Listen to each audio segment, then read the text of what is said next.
We've been trying to study together some of the most basic areas in Torah thinking and practice. And for the last week or two we discussed the roots of consciousness, or the roots of the structure of any element or any component of whatever exists in the mind or in the world. We discussed that line that we call the dais, that very difficult idea to put into words of inner wisdom. Last week we discussed the root of that. Let's go down now and discuss the next point that is making up this line of what the structure of reality is and the structure of human consciousness is, and that has to do with speech.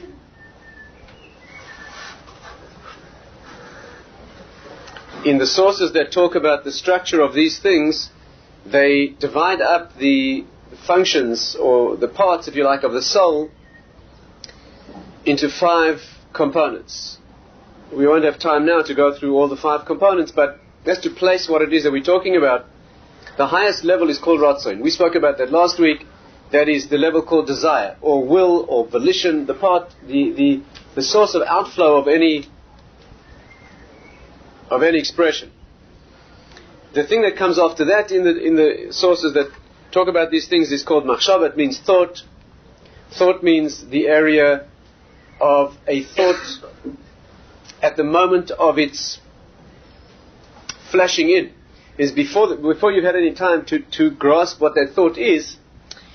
For example, when you need the solution to a problem, and you walk around frustrated because you cannot solve the problem, and suddenly there's a moment of electricity when the solution hits you.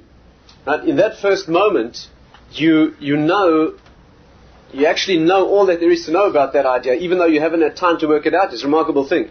That's called machshava. It's the seed. It's the moment of explosion when the lightning flashes. And in that moment already, you're aware that all the parts are there, even though there hasn't been time to see what the parts are. In fact, that's the happiness. It's an ecstatic moment. When the solution to a problem is given, it's an ecstatic moment, even though you haven't possibly had time to see how it is the solution to your problem. But in that moment, you know that it's all there and it's all correct. Very, again, hard to put into words. Again, always the higher you are in the system, the harder it is to express in words or in detail. But that's called machshava. The next stage is called hirur, which is the graphic part of thought. It's where thought comes down into its components, where the parts become clear, the dust settles, if you like, and you can see all its components. It's the plan dimension. It's called the female aspect of thought. It's not our subject tonight. The 4th level is called dibur. That's speech. That's called speech. And the 5th level is where action results. That's called maaseh. That way it comes down into the body.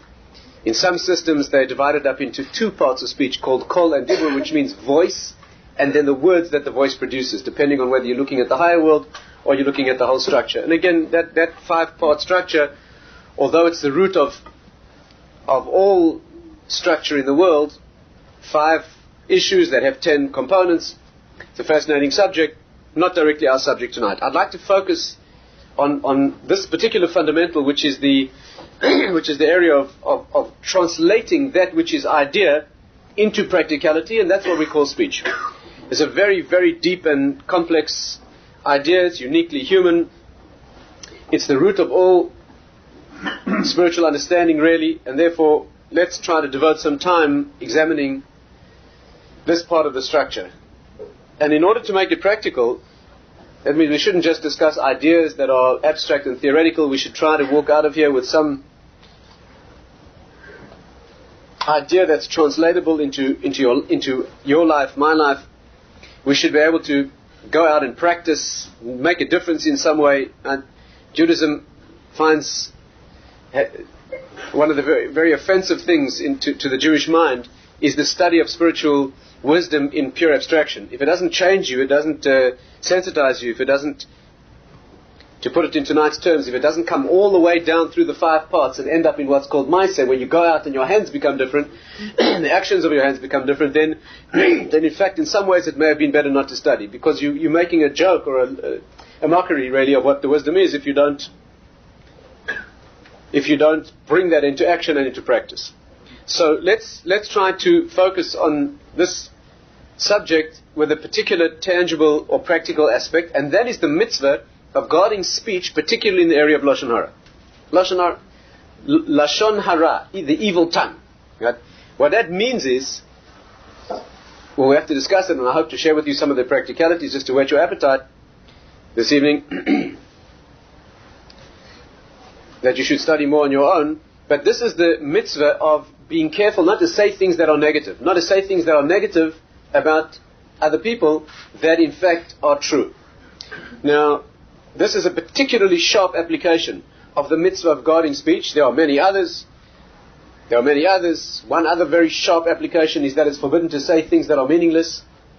It's a particularly severe spiritual transgression to use words that are meaningless. The Gaon of Vilna says there's a special punishment, there's a special Gehenna, a special dimension of suffering when the soul leaves the body for words that you said that were not bad, they were just silly.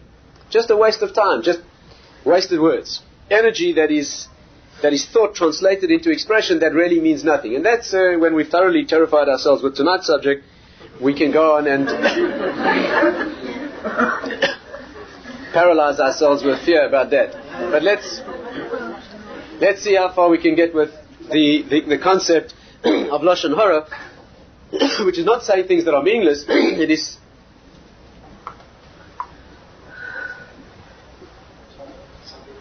can't hear that? No. And everybody pick up your chair and move one step forward. Can you do that? Yeah.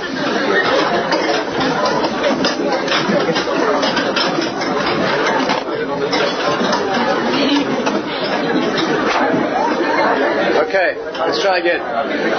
Next week, put the speaker there. Put the speaker there next week. Okay, let's. I'll try to speak a bit louder. Let's try that again. You know, if you switch that off, they'll be able to hear. Do they want to be hot or do they want to hear? I mean, it's cool, hot, cool, whatever. Let's try again.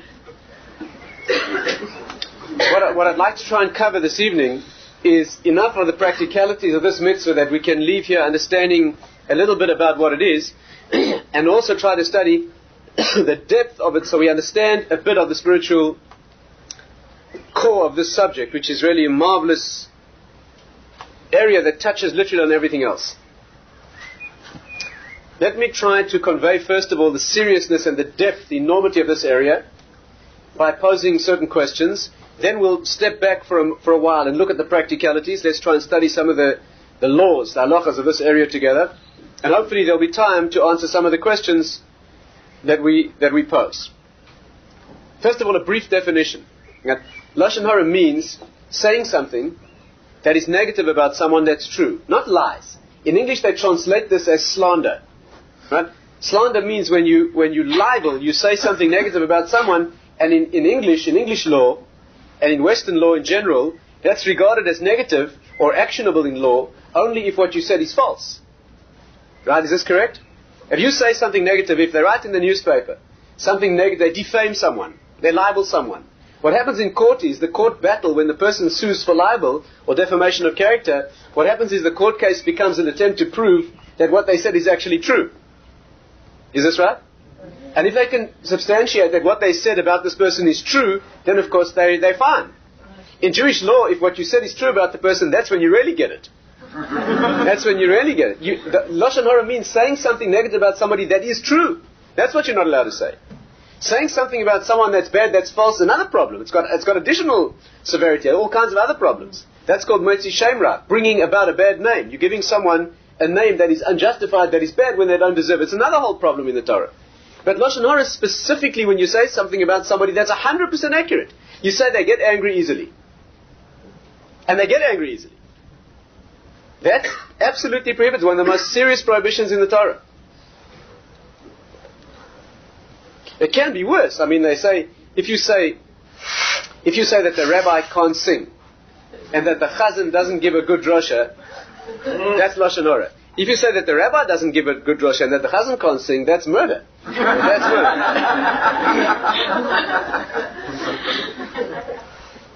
But that's what it's got nothing to do with slander or libel. It's saying, bringing into expression that which is negative about someone, about people, which is specifically true. That's what you may not say. Now, you can't say it, you can't indicate it, and hopefully this evening we'll try to study just a little bit of the practical side of this mitzvah, of this prohibition. But before we do that, before we look at the practicality, let me share with you some very surprising information about this mitzvah. Then we'll try to backtrack into what speech is and where this fits in the deeper system. What's very surprising about this is that there are lots of prohibitions in the Torah. Right? There are lots of prohibitions in the Torah. There are 365 negative commandments. You're not allowed to steal, not allowed to kill, you're not allowed to eat certain... There are 365 negative commandments in the Torah. And Lashon Hara is one of them. In fact, the Chofetz Chaim demonstrates very beautifully at the beginning of his famous work on this subject, that when you speak Lashon Hara, or in fact when you listen to Lashon Hara, somebody tells you something negative and you listen, you could transgress up to more than 30 commandments at the same time. There's many things you transgress when you hear or speak something negative about someone. Not only the transgression of actually saying the negative words, there's all kind of other things that happen at the same time. But nevertheless, it's a mitzvah, or it's a category of mitzvahs that are negative in the Torah. And yet we find almost unbelievable statements about the severity of this prohibition. This is very, very frightening because, first of all, it has a severity and an enormity that goes much beyond many other transgressions, and secondly, because it's almost impossible to avoid.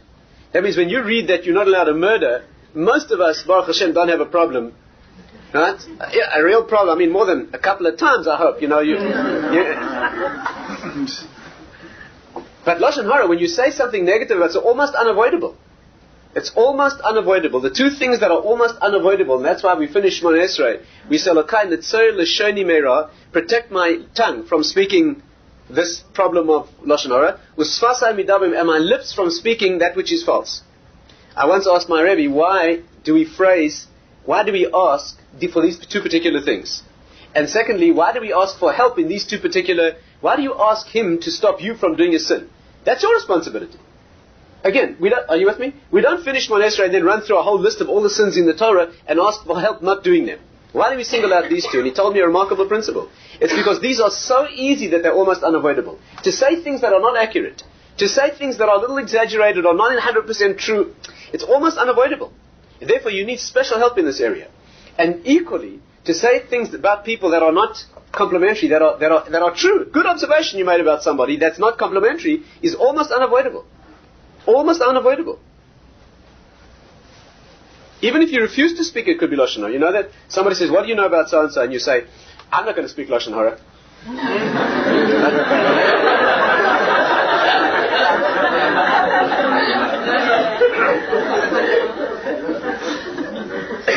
You just did it. You just did it. Right? That's... Or you raise an eyebrow. What do you know about somebody? You go, That's 100%. That's 100% Lashon Hara. Even if you say something ambiguous, you're not allowed to say something. Yeah. It's an extreme thing. It's very difficult to avoid. It's got enormous consequences, enormous punishments. It's a very serious area. Now, what we need to understand is this. If you go through the statements that the sages make about this commandment, they're almost incredible in terms of their enormity. There are statements in the Talmud that indicate that this thing is much worse than many others. And we need to understand why is it worse than things that would naturally seem worse. I'll give an example. There's a place in the Talmud that says that speaking Lashon Hara, that means you're saying something about somebody that's 100% true, but they would not like you to say it, is worse than idolatry, immorality, and murder. Now, there are no exaggerations in the words of the sages. There are no exaggerations. They don't get, there's no hype, there's no exaggerations.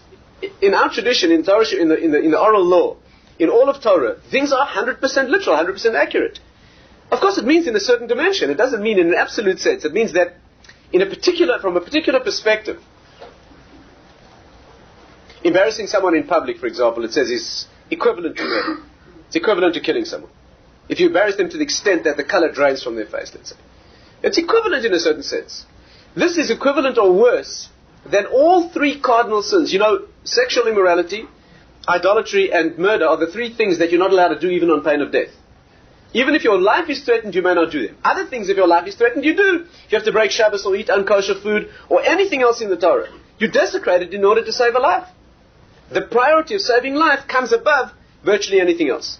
But those three things you may not do. If you have to commit immorality or idolatry, which needs full explanation, or murder, you can't do that to save your life. And this statement we have is that saying something negative, so that person gets angry easily. And it's 100% true. Is worse than these three cardinal sins. Why? Secondly, there are historical accounts of generations of Jews who were punished for what they did. Historically, we know that the prophets came to admonish the Jewish people for failing and for falling.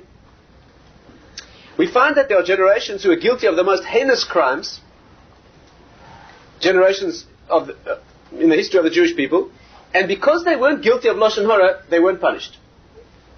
And there were generations that were guilty of lesser things, but because there was backbiting, there was saying negative things about each other, they were punished and decimated. What is it about this mitzvah that holds the key? Put even more strongly, this is almost literally incredible. Listen carefully, because this is a secret that, understanding this secret can not only change your life, but it could save your life. Literally. There are statements in the sages that say, you probably won't believe me, but listen anyway. There are statements in the oral law that say that if you commit every sin imaginable and you don't ever speak Lashon Hara, you won't be punished. But if you speak Lashon Hara, then you'll be punished for it and for all the other things that you did. Now, what's going on? First of all, you should understand you don't get away with anything. It's a world that's built on din, there's justice, there's no getting away with anything. You answer for everything that you do. You don't answer for it, you are that. You are that. You suffer the consequences of what you do because that's who you are. Our concept of the next world, as we've explained many times, discussed many times together, is not that it's a place where things happen to you. It's a place where you simply are what you are, and what you've done that's negative and painful, you experience. In simple English we call it punishment, but it's much deeper than that.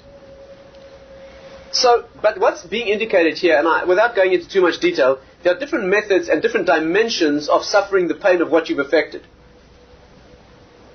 What's being said here is that a person who never speaks Lashon Hara the justice will be seen to in a very kindly way. The way it's put in certain sources is that Hashem himself deals with you. That's a very rare thing. That he himself will deal with you. The way it normally goes, we'll have to explain this in much more length, much more detail, is that the normal way that justice is meted out in the spiritual world is through certain agencies and certain mechanisms of justice. The way the sages put it is that you get put in a courtroom that functions exactly like a human courtroom. It says, Dina de Malchusa ka'en dina de Ara. That means the judgment in the higher world is exactly like a court case that takes place in this world. We'll have to discuss this in detail. It's a marvelous thing to understand. But one of the meanings of the statement is that the system is set up in such a way that the retribution is made from the damage to the system itself, as if to say that he remains above it. There are very rare occasions where Hashem himself, in a personal sense, gets involved. On the positive side, it says that all that he does in the world is done through agencies, through the English word angel is a hopeless translation, but malachim, whatever that is, let's use the word angels for now, certain agencies or emanations, except three things. The rainfall, when the rain falls, he does it himself. When a child is born, he opens the womb himself. And when the graves open in the resurrection, Tchias HaMeisim, that is done personally. He holds the keys to those three things, it says. The others are all done through devolution of authority through the channels. What's being said here is that punishment or effect or sensing, going through, experiencing the negativity of what you've done through the channels, which are much more severe, because there's no credit given, it's exactly accurate, that if you don't speak Lashon Hara, you won't get that. Now, this boggles the mind. What does that mean? What is going on here? Why is it that I can do anything I wish, and there'll be a certain, for purpose of this discussion, certain escape. But I'll say one bad word about somebody, and then I'll get slammed for that and everything else. Why is this the key? Why not murder? Why not immorality? Why not all kind of things? That's what we have to understand. Why is this the key? Why does this hold the key to one's existence in the next world? You know, the Chofetz Chaim, who was alive during this century, there's still people alive who knew him. I personally met and spoken to people who knew him well. Chofetz Chaim died in 1933. He devoted a large part of his great, enormous mind and energy to publicizing and teaching and sensitizing the subsequent, his generation and ours, to this mitzvah of Lashon Hara. Right? Enormous amount of energy put into it. He wrote the classic definitive work on this mitzvah. The Chofetz Chaim, in fact, is known for it. The word Chafetz Chaim means in Hebrew, it's taken from the verse in Tehillim that says, who is the person who wants life? Chafetz Chaim means desires life. He who guards his tongue and his lips from speaking these things. He became known as that. His great work is called Chofetz Chaim. It's essential reading, by the way. After this discussion, you have to, if your Hebrew is not good enough, it's been well translated, it's been adapted, there are simple versions of it. There are simple versions with practical examples how to handle this mitzvah. A couple of years ago, there's even a pictorial version that came out. You can be illiterate and study it. There's a comic book version. It's excellent. I think it's called Who Wants Life? Have you seen it? It's excellent. They're very good books that digest this into, no matter how semi-literate you are. And that pictorial one is excellent, by the way. It's excellent. It goes into a lot of detail and it actually depicts the scenarios that are problematic and how you have to cope with them. He wrote a whole book in two parts. The first part is Lashon Hara and the second part is Rechilus, which is very closely related. Rechilus is tale-bearing. Right? You're not only forbidden to say something negative about someone, you're forbidden to say something that isn't even necessarily negative to someone else who will dislike them because of that. That means you tell someone that so-and-so did or said something about you when you know that it will cause friction or enmity between these two people. You may not bear that tale from A to B. As many of the same laws and the same parameters and the same exceptions as Lashon Hara, both of those ideas are he goes through. That is the definitive and classic work on this subject, and it is readily available. It's something that's, I hesitate to say this, but you don't even have to be religious. Even if you haven't yet sort of fully taken on Shabbos properly, the way you know you should. And even if your kashrus is, you're not yet drinking only Chalav Yisrael. If that's your... Nevertheless, you don't want to say bad things about people. Why do you want to do that? Don't tell me you're not religious yet. You're not religious yet, so... Fine, so you're not religious yet, so you'll get there. But that means you have to walk around saying bad things about people, especially when the consequences are so enormous. It's a good place to start.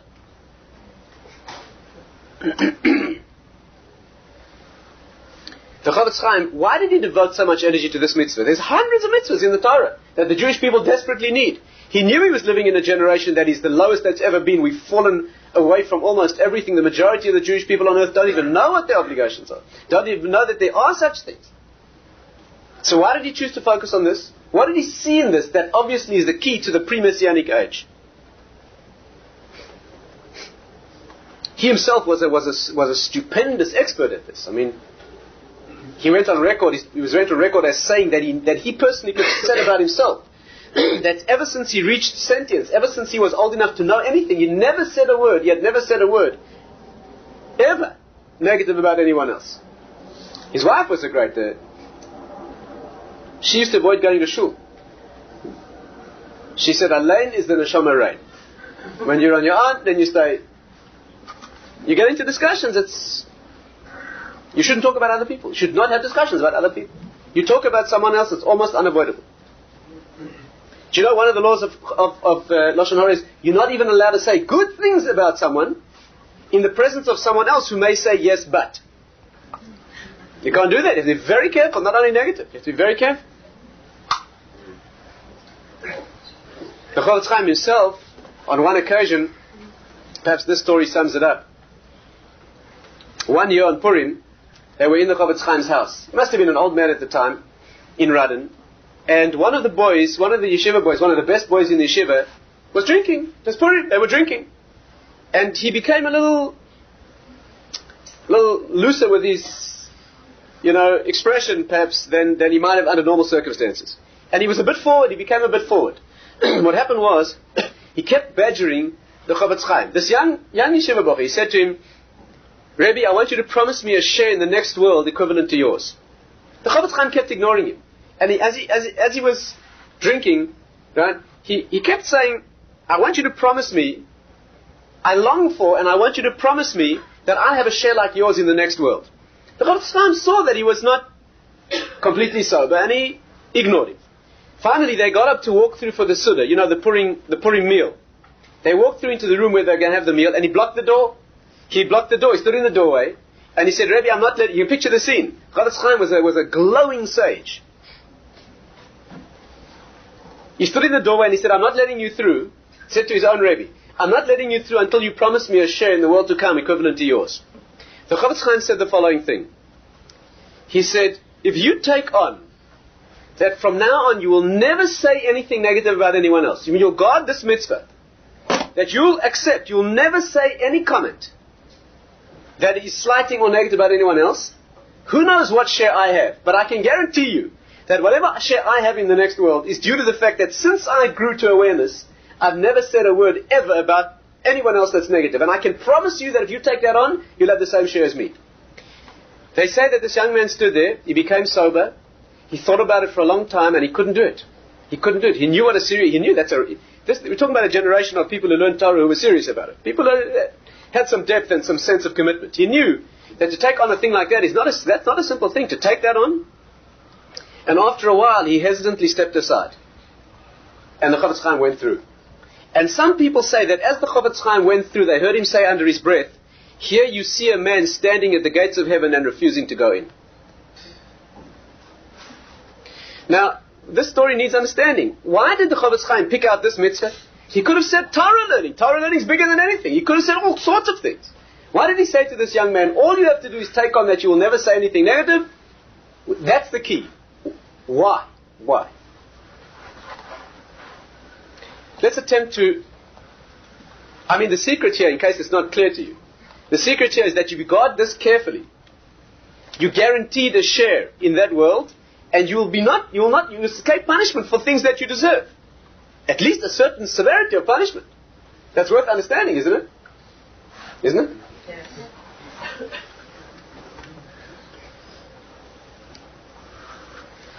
Let's try and understand. First of all, what are we talking about in practice? Let's not forget to cover the practicalities. But again, I urge you need to study it for yourself, perhaps with a chavrusa or in a group, or at least read up on the subject. It's not a complicated subject to understand. And the practical details are easily assimilated and easily begun, at least to be put into practice.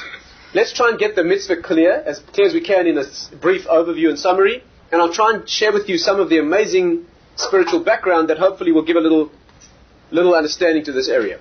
Lashon Hara again means saying something that is negative. That's true. That's what it is. When people tell you, most people who have heard of this mitzvah, the classic mistake they make is thinking that if it's true, it's not Lashon Hara. You say, you're not allowed to say this business, but it's true. I saw it with my own eyes. It's true. That's fine. That's Lashon Hara. Right? Let's get that clear. It applies to speaking or indicating with your body or body language or writing or anything that is an expression. It is even ambiguous things. Like, for example, the example the Chofetz Chaim gives is someone says to you, where can I find a light? So you say, go to so-and-so's house, they're always cooking. That's ambiguous. It may mean they're always cooking because they're feeding waifs and strays and they're always feeding hungry people. Or it may be they're people who eat all the time. Right? You're not allowed to say that. Since it could be taken negatively, you can't say that. Right? Even that you can't say.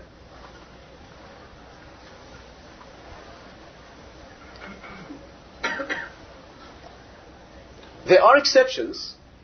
There are exceptions that are extremely important to understand. When you may speak Lashon Hara, in fact when you're obliged to, and when you may listen. Listening, normally, is just as forbidden as speaking. Right? It says that Lashon Hara kills three people. The one who speaks because of the sin, the one who listens because they're guilty, and the one about whom you speak, whose reputation is being damaged because you've said this thing to this person. They may be unemployable now. They may not get married. Who knows what will happen to this person because of what you've said about them.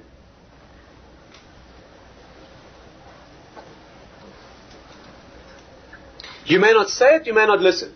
The listener transgresses exactly the same prohibition as the one who speaks. You may not listen. Right? What should you do when someone speaks Lashon Hara to you?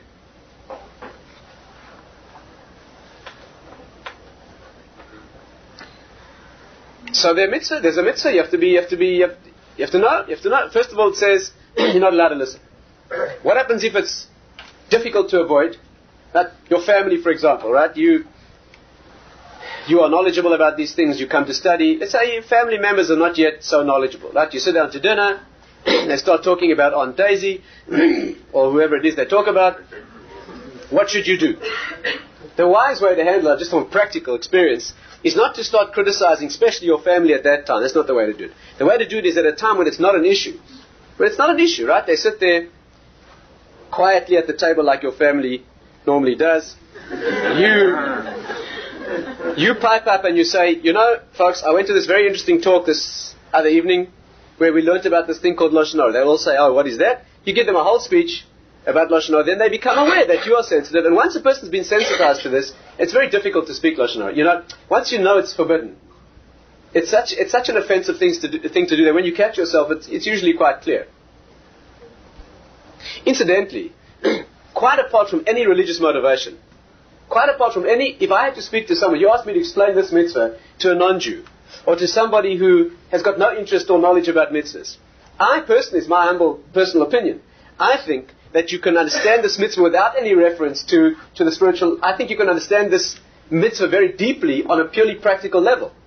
Namely, if I sit down with you for a cup of coffee, right, and you lean across very confidentially and you look around and you tell me some fat, juicy piece of gossip about someone else, right? You block a relationship with me immediately. Because it's absolutely patently obvious to me that if you're prepared to tell me something like that about them, you're going to tell the next person about me. How can I open up to you? How can I have a relationship with you? Isn't it obvious? If you're prepared to share this with me, that you know that person wouldn't like, that I don't know, that is humiliating or negative or what about that person, right? You're getting pleasure sharing with me that information about them. How could I possibly be open with you about me? Because it's absolutely certain that the next person you speak to, you look around confidentially to make sure I'm not there. You'll tell them about me. So you kill relationships. You kill any openness. How can you do that? There should be such a humiliation in doing that. You should be so ashamed when you lean across the table and you say something negative about someone else. There's such a two-faced... It's quite obvious that you don't want them to say to a third party what they know about you. So, that's not why we do it. We do it because it's a mitzvah. But if you need practical understanding, surely that should be good enough. What happens when somebody speaks Lashon Hara to you and you cannot avoid listening? You can't avoid it. You're traveling at 35,000 feet across the Atlantic, and it's very bumpy. And every time you try and leave, they keep pushing you down into your seat and put his belt up. And you're sitting next to this very vociferous character who tells you Lashon Hara from takeoff to landing. What are you supposed to do? So first of all, dominate the conversation. That's what you do. You speak from beginning to end. That's what you do. Whether they're speaking or not. When this lady starts speaking Lashon Hara, you say to her, Madam, I wonder if you mind if I just chazar my Gemara with you. And then you go over a whole Masechta Makkos from beginning to end, page after page. And so they think you're a little strange. So they think you're strange. What's wrong? If that doesn't work, be sick in her lap. What's the difference?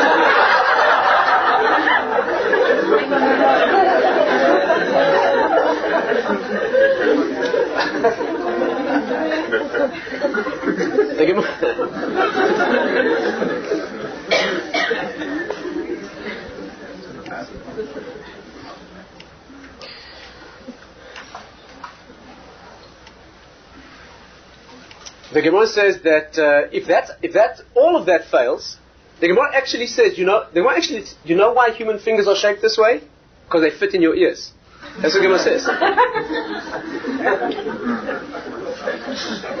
There's another Gemara that says, you know why you have this little piece of skin here? What does this do?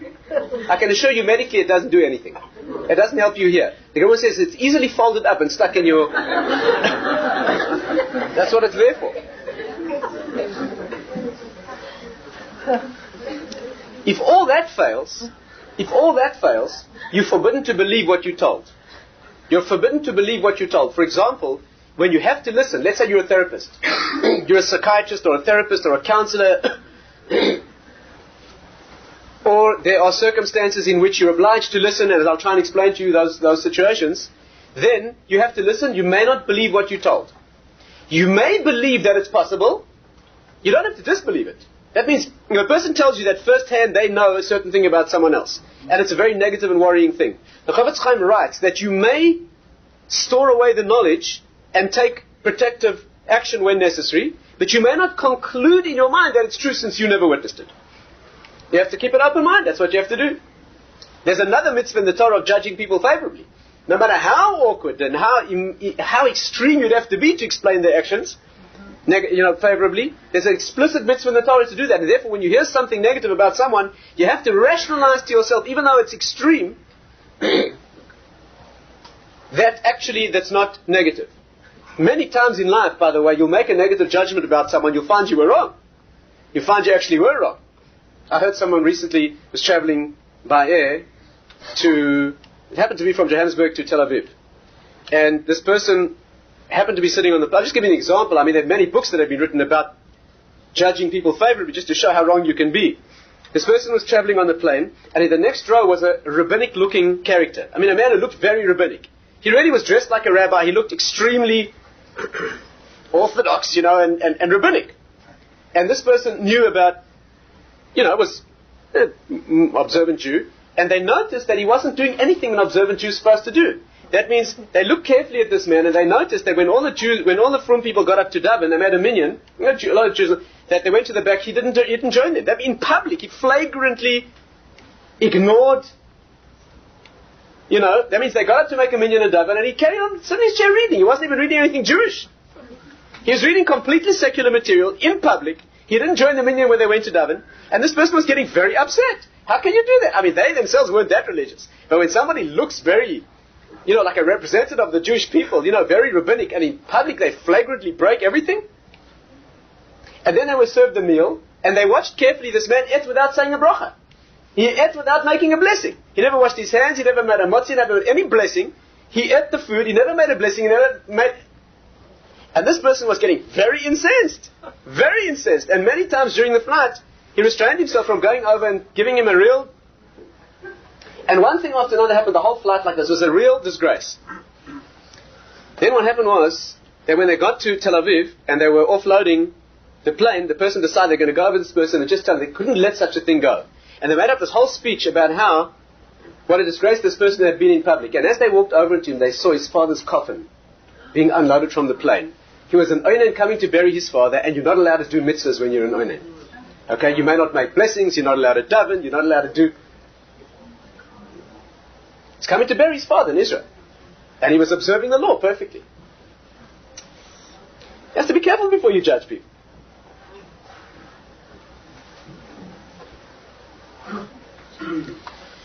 So you're allowed to listen when you have to, but you have to conclude that although it's possible, it's not true. It takes control and it takes power of mind. That's what you have to do. What are the exceptions in Lashon Hara? This applies to Rechilis as well. Okay? What are the exceptions when you may listen, in fact when you're obliged to, or when you may, being a therapist or a counselor or a psychologist, that needs very sensitive handling. This is a specialist area. I'm not going to go now into those details, although there are circumstances during which one may and even is obliged to listen.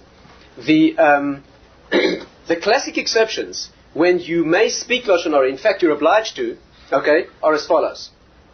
Again, we can't go exhaustively into it now because I'd like to save time for some of the background, which is fascinating. But at least an overview of the practicality. When may you say something negative about someone is to prevent harm. What's known in halacha as to'eles. That means there's a benefit that will accrue from your saying this that is essential for you to say. For example, let's say you know something about someone and it is negative, and someone else doesn't know it, and they will be harmed because they don't know it. For example, they're planning to marry this individual, and you know that they've got a serious criminal record, or they've got a very serious medical problem, or a psychiatric problem, or some real serious, they're married already, or twice, the same thing. Then you have to tell the person, in fact, the Chavetz Chaim writes, even if they do not ask you, you have to tell them. It's not only if they ask you. You have a mitzvah to tell them, right? To prevent them from, if you're standing outside a store, a shop, and you know that this shop is selling false, yes, it's selling goods that are, yes, they are counterfeit, they're labeled wrongly, right, they're not the genuine item. And someone walks in to buy. You have to tell the person that you have to know your stuff, you have to know what you're doing. If, for example, they're charging more than some other place, that doesn't justify your telling them. If they're allowed to charge more, even though the person could get it cheaper elsewhere, that's not illegal. Unless it's a staple. In Jewish law, there's certain things you may not charge more than a sixth above the market price. You have to know what those things are. But if it's not one of those staples, they're charging what they're charging, that's not, but if they're doing something that is dishonest, that is damaging to then you have to tell the person. Or that someone wishes to employ someone, and you know again that they have some serious problem of honesty in their previous employment, that may be an ongoing thing, etc., then you're obliged to tell the potential partner, or employer, or marriage partner, etc., you're obliged to tell them. However, and this is the part that has to be very well understood, before you say it, you have to cover a number of criteria that are exquisitely sensitively tuned, and you have to check that each of these is in place before you do it. Are you with me? Again, you know something about someone, okay, serious problem, and someone else asks you, I'm thinking of marrying so-and-so, or becoming engaged to them, do you know anything about them that I should know? And you in fact know something serious about the person. Before you tell this person, you have to check a long list of criteria that have to be in place before you do it. And they're as follows. Perhaps not exhaustively, but some of them are as follows. 1, the thing has to be serious enough that it might change their mind. If it's a minor thing, you may not say it. Let's say, for example, they want to marry someone, and you know that they're not a very strong person. They get flu often. They're sort of weak in their constitution. You're not allowed to say that. That's not a serious enough deficiency. All you're doing is putting a problem into the person's mind that's not serious enough to make any difference in the situation, so why say it? Secondly, you have to know the issue firsthand. You have to have been witness to it yourself. If you heard it from someone else, that's absolutely out of the question. You can't say it. You can't repeat something that's hearsay. You can only say it if you have first-hand knowledge that you were once personally engaged to that person, or employed them, or whatever, and you personally witnessed this thing, then you have to say it. Thirdly, you have to be sure that you get no vindictive pleasure out of saying this thing. That means, let's say, for example, they cheated you, they harmed you in business. And you are now going to tell this prospective partner about it, and that will cancel the deal. And you will get pleasure out of it because there'll be retribution, there'll be what we call nakama, right? That is revenge. You'll be taking revenge on this. It's a Torah prohibition to take revenge, right? You know that. And to bear a grudge. You may not... Do you know what the difference is? You know what the halachic difference is? Taking revenge is... Have we discussed this once? Taking revenge is where you do to them what they did to you. Yes? Someone says, can I please borrow your lawnmower? And you say to your neighbor, can I borrow your lawnmower? And he says no. Next week he comes over to you and says, can I borrow yours? If you say no, you're taking revenge. You're doing to him what he did to you. You're not allowed to do that. Bearing a grudge, right? Natira is when you go to your neighbor and you say, can I borrow your lawnmower? And he says no. Next week he comes over to you and says, can I borrow yours? And you say, sure. I'm not like you.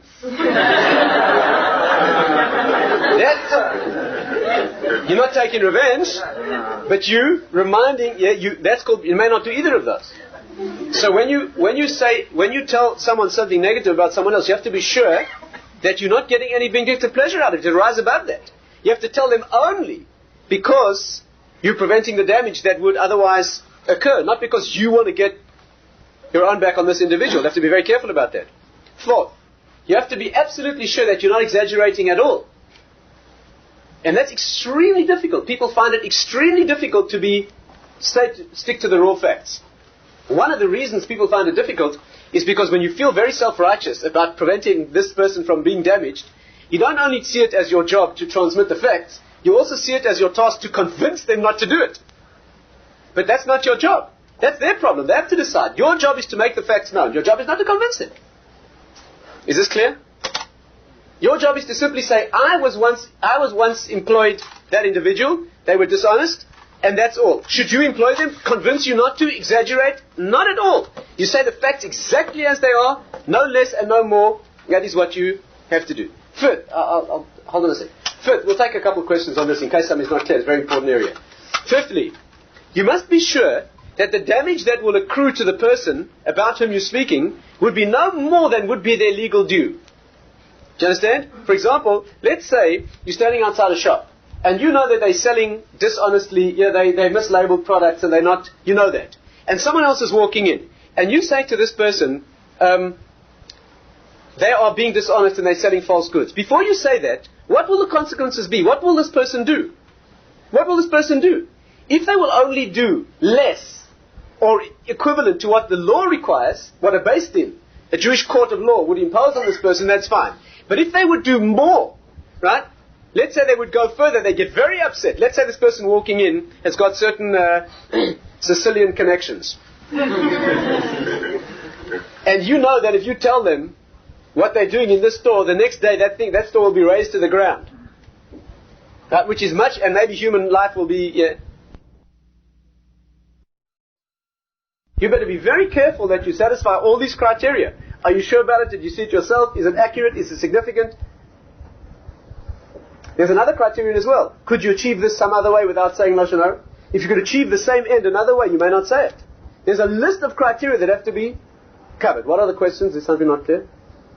What about if you're asked for an opinion about a person? An opinion about it. That's an excellent question. It's not simple. Most authorities say that where the structure of the situation, and the question here was, did you hear the question? What about when you're asked for an opinion about someone? It's not a fact of something harmful that you know. You ask for a professional opinion, like a reference. Many authorities say that if the situation allows it, for example, let's say some companies employ people to advise them about prospective employees. When the employee comes in and exposes himself to that examination, right, that situation allows the person to make... They're not telling their employees any fact about this person. They're saying that, in my opinion, this person is not suited to this job, let's say. That's acceptable. That's not quite the example I'm talking about. It's where the employee is already working within a company and say the director asks the manager about how well the employee is doing their job. It's a very tricky question. In general, he's allowed to give an accurate assessment because it's the welfare of the business. Yes, is this, and it's a tacitly or even explicitly accepted part of being an employee that your work is subject to being monitored, that you do what you're supposed to be doing. But it can get very difficult and touchy, and so that has to be, you have to be very, very careful and ask your local Orthodox friend before you. So you mustn't take revenge. How do you account for an eye for an eye? An eye for an eye is, our subject's not exactly revenge tonight. An eye for an eye in the Torah means that if you injure someone, you have to pay them exactly the value of the damages. In fact, you have to pay them 5 categories of damage. The Gemara brings very clear proof that it does not mean that you gouge out their eye. It doesn't, and the Gemara brings proofs for that and why it's expressed that way. Incidentally, there are times when taking revenge is a mitzvah. There are times when we are commanded to take revenge on the nation of Amalek, for example. It says that it's Hashem's glory when the evil forces in the world are destroyed by the same methods that they try to damage the goodness in the world. That can be a mitzvah. All these negative things have a positive application. What if you've been asked to do jury service? Are you listening to Lashon Hara then? I can't answer that now. That's much too complicated because it touches on the law of the land, which is very complicated. You're obliged to obey the law of the land. That gets into the law of what your obligations are to non-Jews. To Jews, sometimes they're more serious, sometimes they're more lenient. I can't answer that now. Yes, please. What about in terms of property, like if you're buying a flat and saying the agent of this person the information about the area? That could be even worse than Lashon Hara. That could be downright business dishonesty. That could be direct damage. Actually, halachically, that's considered indirect damage. So, if they knew the roof was suspect. Right. So they're selling you false goods. That's called a mekatos. Halachically, there's no deal. Halachically, when you discover that, the deal's undone retroactively. Are you with me?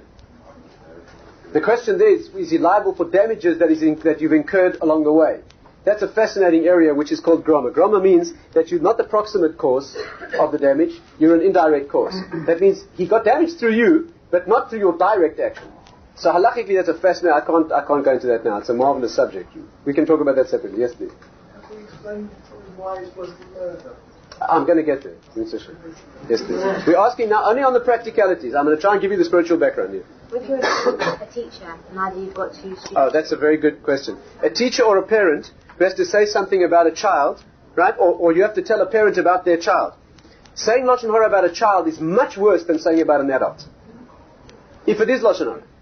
And the reason is a child cannot forgive you. Only an adult can forgive. Somebody under Bar Mitzvah is incapable of forgiveness. They don't have das. They haven't grown into legal majority yet. So again, you can speak about a child if it's necessary. When you go to the Rebbe or the parent and you say your child is misbehaving, and you say it accurately, saw it firsthand, etc., etc. The whole point here is not that the parent should. You're speaking to the one who can correct the child, who needs to know. That's an absolute mitzvah. You have to do that. It's between two children, and they're telling tales about each other, or they're having an argument, and you reach for something needs to be sorted out, and it's going to influence your opinion of that child. It can't. You have to use very good judgment about whether asking the child to tell you about the other child is necessary in that situation. You know, my sister was in Johannesburg. Her child, my sister's a radiographer. She was in the X-ray clinic one day when a woman from her own school came in with a child with 4 broken fingers. Right? And she had an X-ray. What happened was the child. They were standing outside the classroom and it was locked. So the teacher asked the child to climb in through the window and drop down inside and unlock the door. Then the child climbed through the window, and while he was holding on the windowsill, another child outside didn't realize that he was there and slammed the window. Okay? So he broke 4 of his fingers. So the mother said to the child, who was the boy who did it? This child is 11 years old. He said, Mommy, I'm not telling you because it was an accident. It's not necessary for you to know who the child was. Isn't that remarkable? What's the difference? What difference does it make? A child didn't do it vindictively. There's nothing to be corrected. The child didn't know I was there. He wouldn't tell his mother the name of the child. That's remarkable. That's Jewish education.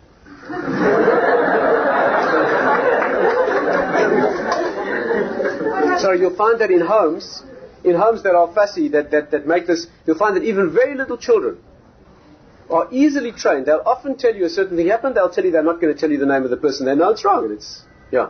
What happens if you ask opinion in just a friend? It's not a work case. It's just you say you were going out with someone and you knew someone that knew that person. Going out meaning like dating? Or even just on a friendship basis. Social basis. On a social basis. Yeah. And someone asked you, you know that person. What do you think of them?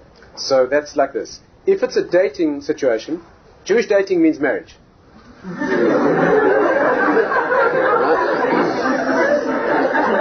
I mean, see me privately.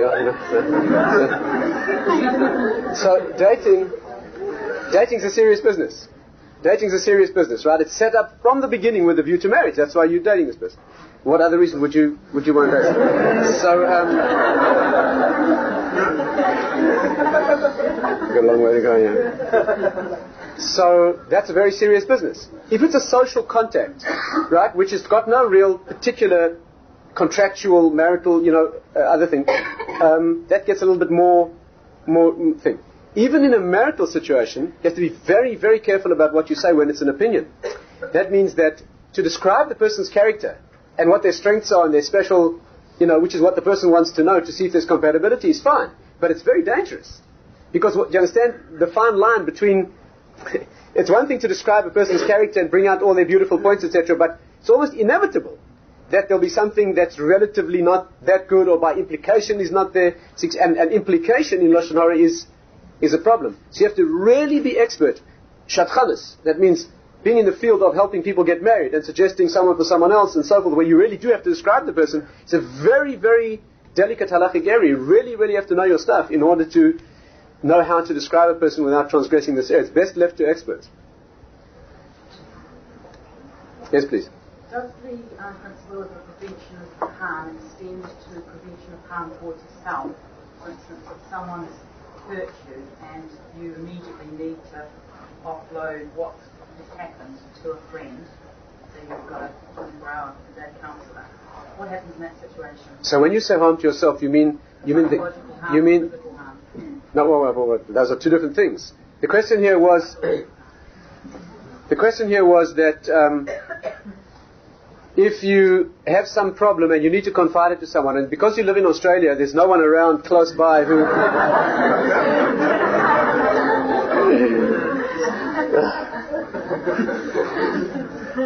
You need to tell someone in order to offload, right? Like a cathartic experience, right? In order to share it with them will make it easier for you to handle. Physical harm is a very different thing. If you're telling somebody because you think you're in danger, you definitely have to do that with all the criteria that we mentioned before. But when you're telling somebody in order to offload, it usually is a situation with a counselor where this is a problem. You come to this counselor and you tell them this. A lot of counseling is really offloading. That means there'll be no real practical advice, but it will help to speak about it. At least that's the theory. That's a very, very vexed situation halachically. The first problem is a technical, professional, psychological question. Will it help? Does it really help? There are Jewish sources that make it clear that sometimes suppressing it in the correct way may be better than giving vent to it and building up a conditioning in terms of anger about that thing. That needs very, very careful judgment.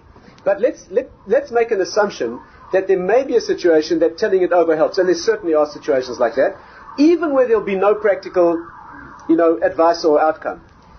Many halachic authorities who've dealt with this say that if correctly done, that is justification. That means the counselor knows that there's very little they'll be able to suggest here. A person's in a marital situation or locked into some situation where there are very, very few options. But being able to share it will take the tension out of that situation. So under those circumstances where therapeutically it's professionally judged that this is positive, where that is the case, and the counselor refuses to believe the facts, may not believe the facts. You may assume that they may be true to the extent of advising the person, but you may not personally assume that you've seen it firsthand since you didn't. In those circumstances, correctly, with correct guidance, there have been situations. Now you ask about a friend, which is not a counselor. There's really no Jewish distinction between the professional credential. You understand? That's really not an issue. That means that if telling it to this friend is the right address and is what will do it, the problem is in practice it's usually not like that.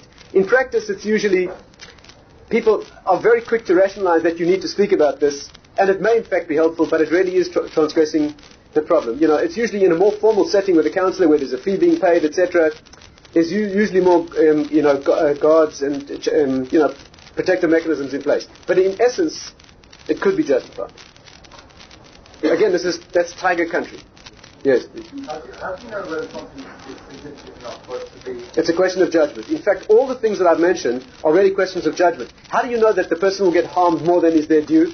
How do you know that they'll take action? How do you know that when you tell this prospective bridegroom about this young girl, how do you know that he may just overlook it because he likes her so much he doesn't think it's significant? How do you know that? These are all questions of judgment. Sometimes you can get outside judgment to help you. Go to a knowledgeable rabbi in this area. You don't have to tell him the names. You can tell him, this is the situation. I have doubts about whether this will be the consequences, and thrash it out and come to a conclusion. Are you with me? Yes, please. The idea of harm that is there too. In a lot of areas, why would harm be given? Like for instance, not harm, but legal consequences. What is the legal consequences if someone is ill and they're having perspective? Right. What harm are they do? There's no harm yet. In other words, if they did marry the person without telling them, it would be called a mekach. That's called an invalid deal. You can't contract a marriage where there's a significant deficiency that you didn't tell your prospective spouse about. But let's say that they'll kill them. You understand? Which is certainly not their due. You may not say it. Are you with me? This shopkeeper is selling things that are things. If he's reported, what will happen is he'll have to make up the costs and be sued for damages. If you're based in that is incident. Good. Are you going to show me a case where it does not apply? Fine, then it doesn't apply. But I would argue that in any case where the person is not doing anything wrong, like for instance, you're saying in a shopkeeper. You're correct. In a case like that, then there's no harm due and it's fine. You're right. It doesn't apply. You never tell someone in a situation about no. something like for instance, an illness or... The damage that should accrue there is that the consequence, which word would you like? The consequence that should accrue is that they won't marry them. Fine? Yes? Good. But if they'll shoot them in their knees and break their legs, that's not fair. That's more than, yes? That may be excessive. But why should there be any harm due when it's not their fault? It may not be. There may not be, but this would apply in a situation where there is, like in a shop where there's a legal consequence, and they're going to get damaged beyond what the Beis Din would imply. Then you're not allowed to do it. If you can come up with a situation for me that doesn't apply, then it doesn't apply. These don't always all apply. Yeah. Any other question? Something that I can answer? Yes.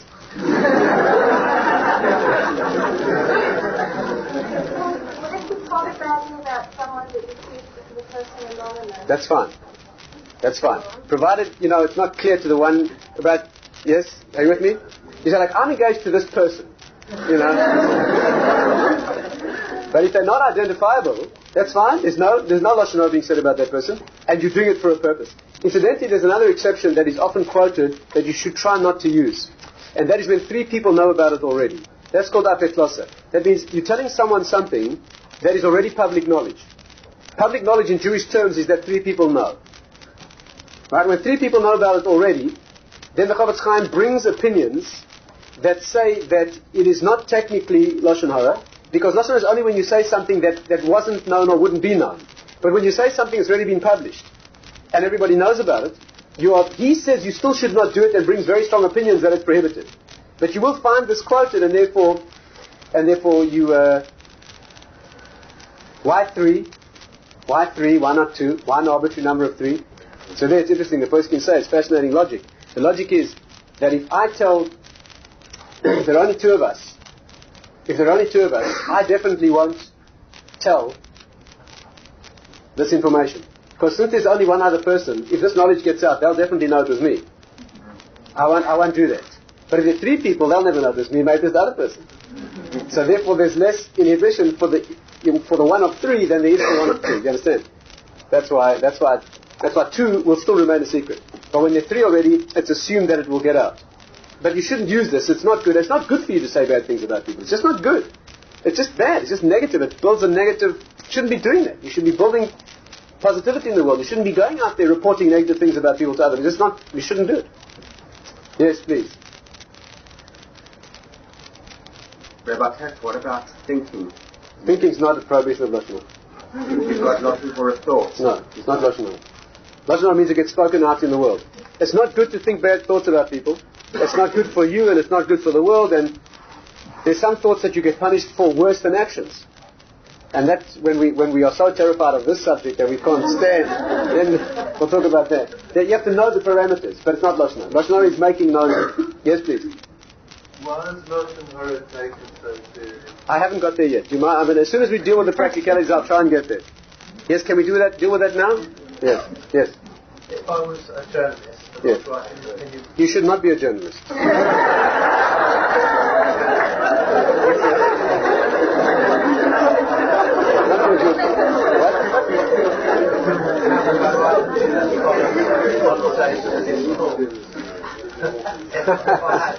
I see. Let's revise that. If you're a journalist who wants to repeat, you want to give over the talk, you report on Jewish events around town. You go to kosher Jewish events around town and you report them, right? Great. So all you have to do is take the text of the speech and you report it. It's a shir on Lashon Hara. What's wrong with it? If you comment about the quality of the speaker,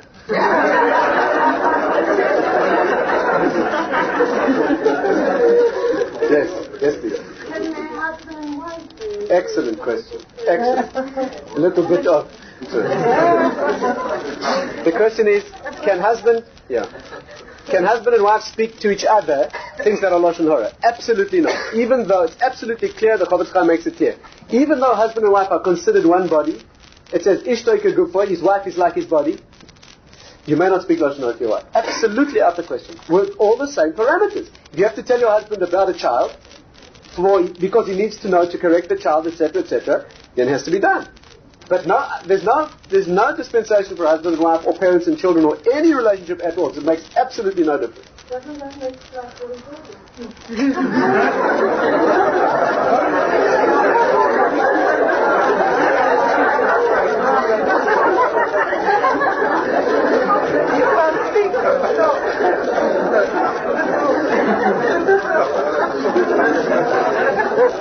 Okay,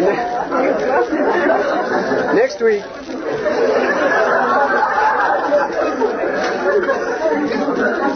Next week we'll begin our marriage enrichment course.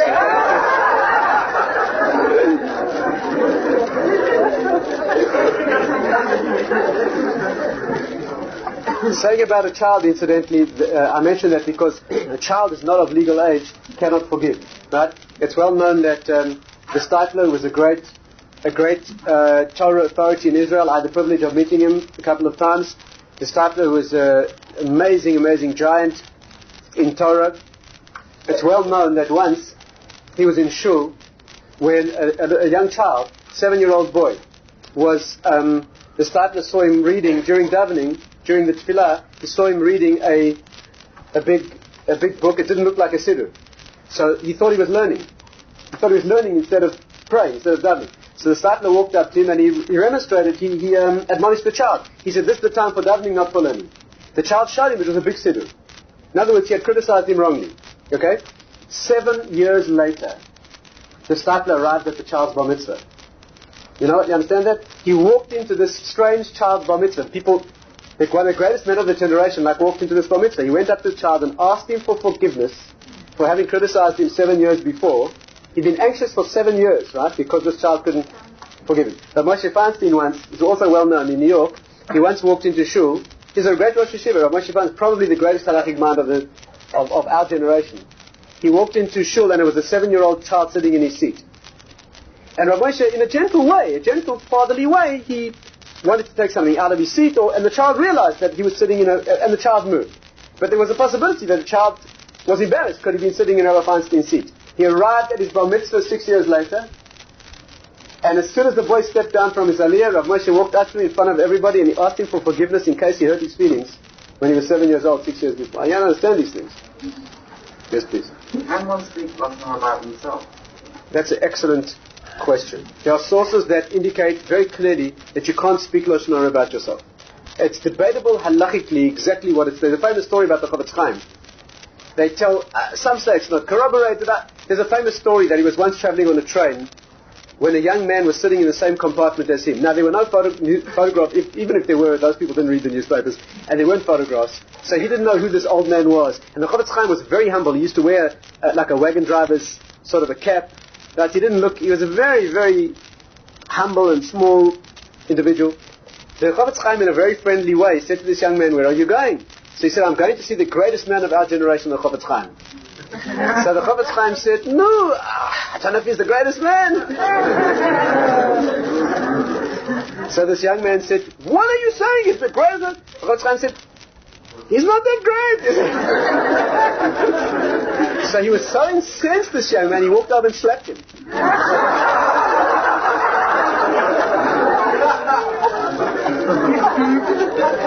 So the Chavetz Chaim said nothing.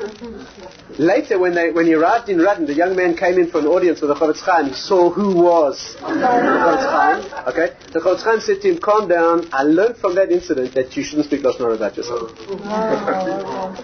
So, it's not clear if it's corroborated, that story or not, but that's an interesting halachic question that needs more analysis. I mean, in general terms, you should certainly not say bad things about yourself that are true. Why should you do that? Right? Yes. That's it. Can we move on? Okay. Fascinating subject, right? Essential. Have to study. Now, you have a choice here. Okay. The next section, we can do two things. We can close now, and next week, in Sashem, we'll discuss the spiritual background. I think that's wise. No, it's late already. Yes? Let's do it properly next week. No? So let's do it like this. Let's summarize what we said up to now. I'll summarize the questions for you. You'll have a week to chew over. Okay, this very, very fascinating area. Next week, in Mitzvah Hashem, we will not deal with the practicalities. I'll try to share with you simply the very deep background here to what speech is and why Lashon Hara goes back to the original problem. Yes, when Chava was confronted by the serpent, right? He said things to her that were negative but true, and that's where the problem began. And this follows its way throughout the whole Torah. When Moshe Rabbeinu throws the staff down, it becomes that serpent. That happens to him because he said Lashon Hara about the Jewish people.